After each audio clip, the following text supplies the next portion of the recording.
Après l'éblouissement du train bleu, retrouvons la bohème des artistes dans le quartier latin en son temps. Fondé par un Italien de Palerme, Francesco Procopio dei Coltelli. Le Procope ouvre en 1686. C'est le premier endroit de Paris où l'on peut déguster un café assis et lire la presse tranquillement. Il est alors l'un des plus célèbres de la capitale. Il ferme définitivement en 1890 pour rouvrir en 1957 sous son nom historique et devient un restaurant qui est toujours en activité. C'est un lieu de mémoire qui a conservé des marques du passage d'hôtes illustres. Denis Diderot, Frédéric Chopin, Jean-Paul Marat, Jean-Jacques Rousseau, La Fontaine ou Benjamin Franklin. C'est le premier endroit de Paris où l'on peut déguster un café assis et lire la presse tranquillement. La Fontaine, Racine, Régnard s'attable à la bougie des chandelles. Puis, le mouvement littéraire des Lumières y prend ses quartiers. Diderot et d'Alembert lancent ensemble l'encyclopédie, Beaumarchais, le mariage de Figaro, Voltaire, Oedipe, il y possède même son bureau, une table en marbre qui trône encore au premier étage. On pousse les portes du Procope en sachant que l'on met un pied dans l'histoire. Sous les lustres en cristal, au milieu des meubles en acajou, les miroirs, les peintures, les bibliothèques de livres anciens et les lambris, 3 siècles d'histoire nous accueillent. Il faut savoir que c'était l'antichambre de la Comédie Française, des Fossés Saint-Germain et du théâtre de l'Odéon. Le Procope, c'est la tradition littéraire, politique et intellectuelle du Paris du siècle des Lumières. On apprend que Molière et sa troupe de la Comédie Française s'installent en face, en 1689. Le Procope devient vite le foyer du théâtre et le siège des critiques littéraires et théâtraux, des dramaturges, des écrivains et des philosophes. Voltaire dit de ce café, point névralgique de la pensée littéraire, que seul l'esprit y tenait lieu de carton d'invitation. On y mène alors des réunions d'écrivains, des penseurs, philosophes, encyclopédistes et politiques du siècle des Lumières qui ont coutume de s'y retrouver. On pose les bases d'une nouvelle société. Suivront La Fontaine, Anatole France, Voltaire, Rousseau, Beaumarchais, Balzac, Hugo, Verlaine. Et côté politique, on y retrouve Bonaparte, alors simple lieutenant, Danton et Robespierre, Marat, mais aussi Benjamin Franklin, qui rédige, dit-on, une ébauche de la Constitution américaine. C'est aussi au Procope que fut porté pour la première fois le bonnet phrygien, symbole de la Révolution française. Au premier étage, 5 salons privés aux noms évocateurs. Salon Franklin, Salon Lafayette, Salon Diderot. Cela donne l'ambiance. Peut-être serez-vous alors tenté par ce salon privé qui affiche sur ses murs le texte de la Déclaration des droits de l'homme de 1789. De quoi vous sentir, vous aussi, faire partie de l'histoire. Le Procope s'agrandit et propose un salon de café distinct à la décoration raffinée pour se poser de midi à minuit. L'heure du goûter n'est pas loin pour profiter du bon café et de nombreuses gourmandises et glaces très généreuses. Des mets salés dans une ambiance des plus cosy. L'art du café s'obtient en utilisant des techniques d'infusions anciennes et modernes, mettant en lumière la richesse aromatique du café. Les visiteurs peuvent également apprécier l'espresso traditionnel italien, préparé avec soin à partir de grains biologiques. On ne peut pas passer à côté de la tarte au café par Christelle Bruat, reconnue mondialement pour son talent, ajoute une touche contemporaine à l'offre du salon. Cette création gourmande associe chocolat praliné au café et crémeux au café dans un équilibre parfait de saveurs et de textures. aussi craquante que craquante, avec un cœur chocolat fondant, on se régale. Alors, ne manquez pas ce côté gustatif. Fini l'interlude et poursuivons notre visite dans ce lieu de charme et laissons-nous bercer au fil du temps passé et à venir. Les émotions sont fortes. On a l'impression de voir Diderot et d'Alembert rédiger leur fameuse encyclopédie. Et Musset et Verlaine composer quelques-unes de leurs proses, et le tout Paris finit par se retrouver autour des tables du restaurant. Le Procope acquiert le rang du plus grand café littéraire du monde et durant plus de 200 ans. On s'y bouscule pour se faire un nom, on le fréquente assidûment. Les plus grandes légendes naissent dans ce café. Ces bribes d'histoire se retrouvent un peu partout dans le décor du Procope.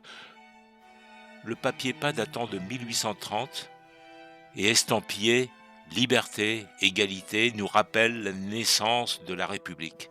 Les échanges épistolaires de Corneille à Colbert, les grandes amitiés entre hommes de lettres et la cloche de Marat, l'âme de la Révolution française.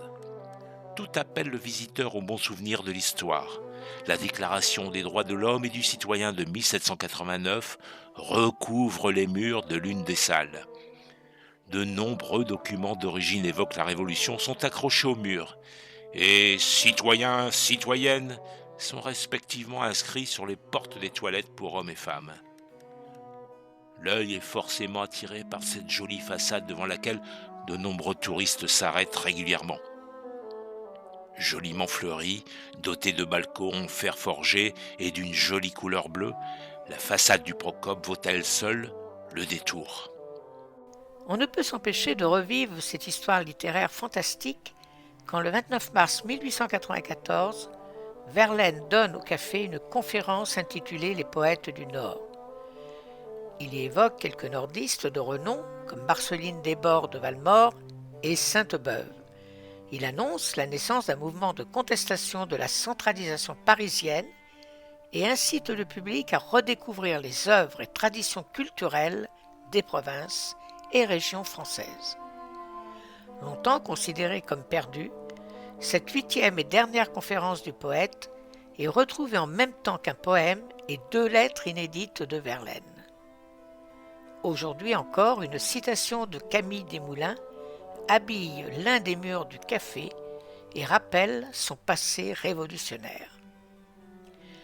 Ce café n'est point orné comme les autres de glace, de dorures et de bustes, mais il est paré du souvenir de grands hommes qui l'ont fréquenté et dont les ouvrages en couvriraient les murs s'ils y étaient rangés.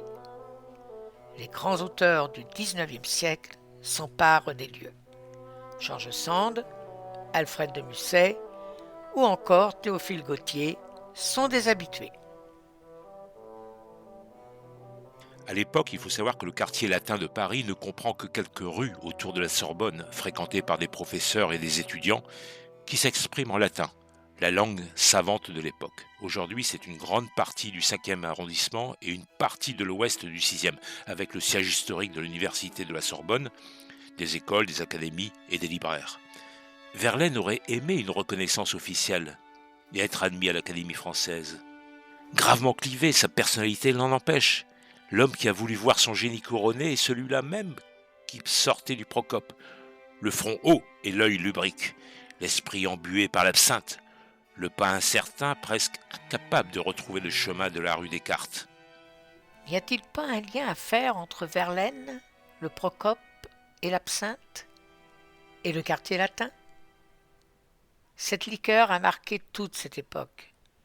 Elle commence à se répandre vers 1830 au retour des premiers soldats partis à la conquête de l'Algérie. On dit qu'un peu d'absinthe diluée dans de l'eau les ont protégés du typhus, du choléra et des dysenteries.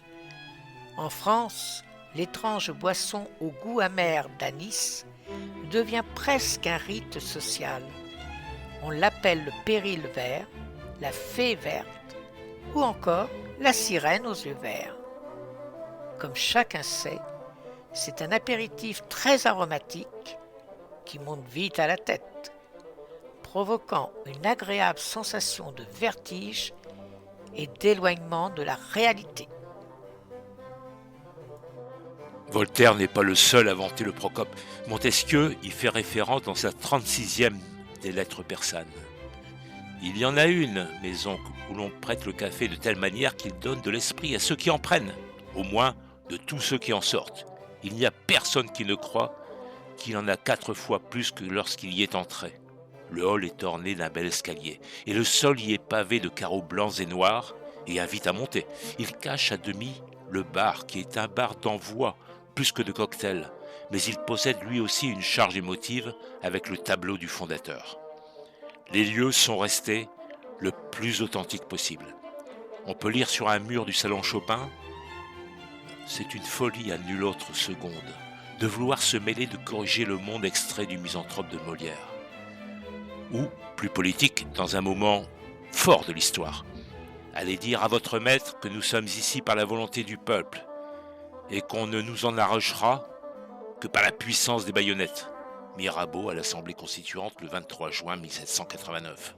Dans le salon Diderot, sur la première poutre, les sensations ne sont rien que ce que le cœur les fait être. Le faux est susceptible d'une infinité de combinaisons, mais la vérité n'a qu'une manière d'être. Rousseau. Soldats, je suis content de vous. Napoléon, 2 décembre 1805. Depuis 1686, le plus ancien café de Paris continue à faire vibrer le cœur du quartier Saint-Germain. Aujourd'hui, Amélie Nothomb, Marc Duguin, Éric Emmanuel Schmitt ou encore Bernard Weber y tiennent table. Les salons privatifs du Procope invitent à des réunions ou séminaires. Mais on dit que les banquettes du Procope et table sont restées à l'identique depuis l'origine. Où Voltaire, Diderot, Marat, Chopin, Rousseau, La Fontaine ou Benjamin Franklin se sont assis. Les murs rouges et jaunes sont chargés d'histoire. C'est un musée. Alors, si vous flânez vers Saint-Germain-des-Prés, poussez la porte. Vous serez ébloui par le charme et le concentré d'histoire des lieux.